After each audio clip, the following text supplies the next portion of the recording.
Buenas tardes, soy Angie Marcela Caro González, docente del área de preescolar con más de 14 años de experiencia trabajando con la primera infancia, y hoy me encuentro aquí para resolver unas preguntas con respecto a los estatutos y lineamientos que rigen a la educación privada y pública.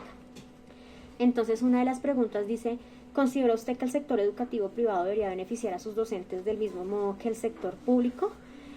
Sí. Considero que deberíamos estar en la misma balanza y que tanto privados como públicos deberíamos tener los mismos beneficios porque prácticamente trabajamos del mismo modo. Y es más, para nosotros que estamos en el sector privado hay muy pocas garantías, muy pocos beneficios, es muy complicado la estabilidad laboral, la estabilidad económica, entonces sí considero que debería haber una balanza entre públicos y privados. La siguiente pregunta dice: bajo los impactos que ha tenido la educación para usted como docente del sector privado, ¿qué garantías ha tenido? Bueno, en realidad no he tenido ninguna garantía.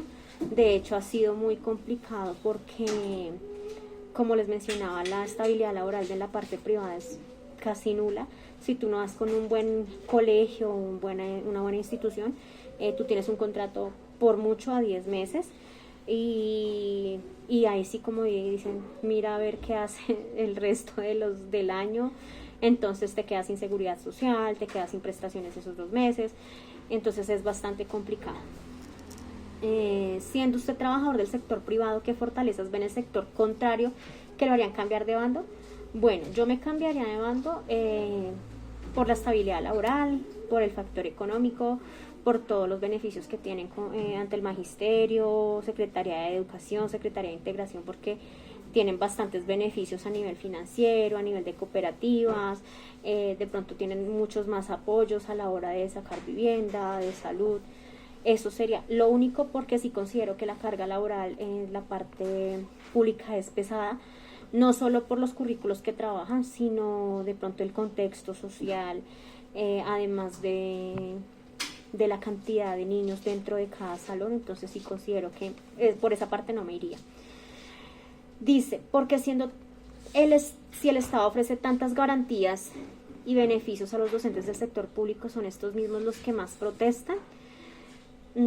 Bueno, yo también me hago esa pregunta porque en realidad tienen bastantes beneficios, pero también entiendo por qué los del sector privado no protestan, porque por ejemplo en mi caso, cuando yo laboraba, yo decía: si yo llego a protestar o llego a quejarme, a mí me van a decir sencillamente no trabaje más, buscamos a otra persona.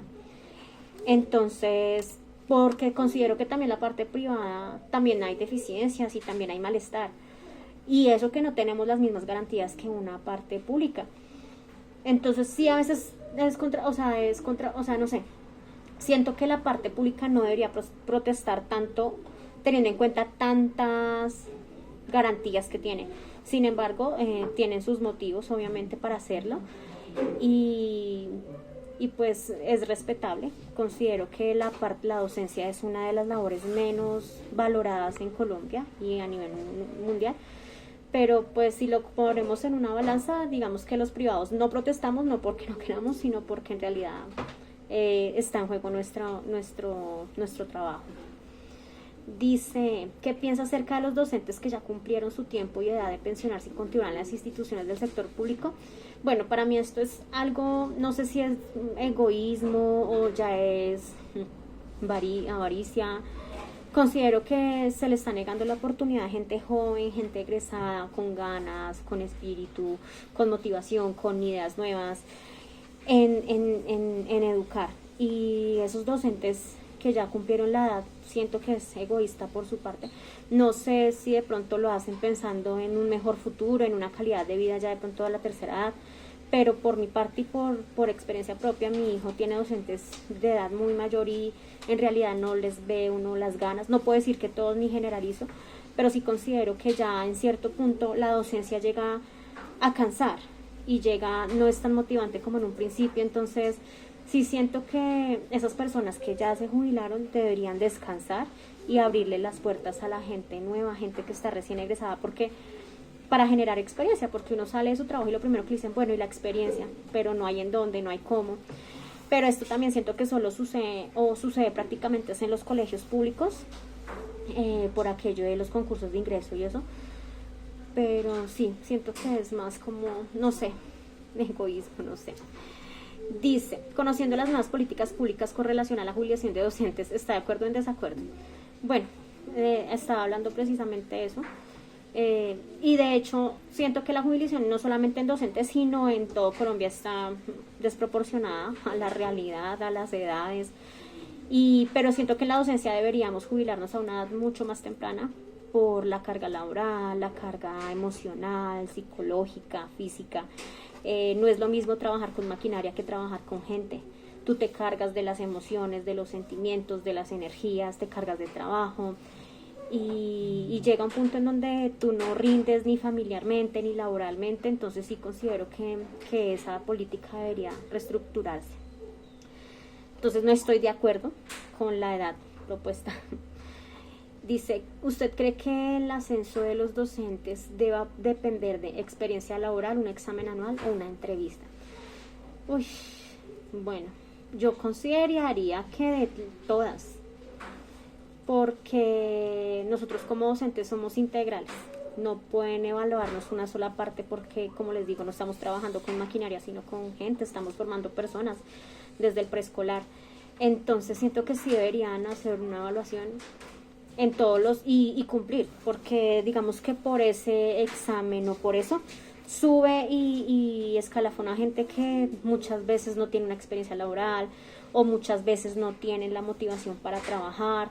Y pues así viceversa, una gente que de pronto pasa el examen, que es súper capacitado, no tiene una experiencia en el aula, entonces ahí hay como contradicción. Yo considero que para acceder a esto deberíamos cumplir con las tres, incluso con muchos más, o sea, porque siento que el modo en que nos evalúen también nosotros podemos exigir, y de hecho ya pasa, muchos de nosotros en la parte privada nos capacitamos y eso, y a la hora de llegar a una institución a pedir trabajo nos dicen, bueno, y la experiencia, pero si no te dejan trabajar, el examen, pero si no puedes estudiar por dinero. Entonces son muchos factores. Sí considero que la política educativa en Colombia está cojeando.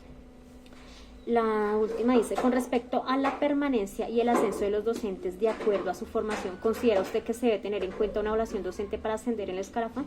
Sí, como yo lo mencionaba, sí, no puede ser, o sea, tiene que ser una evaluación integral, donde se evalúen todo, desde la proyección en el aula, desde capacitaciones, innovación, todo.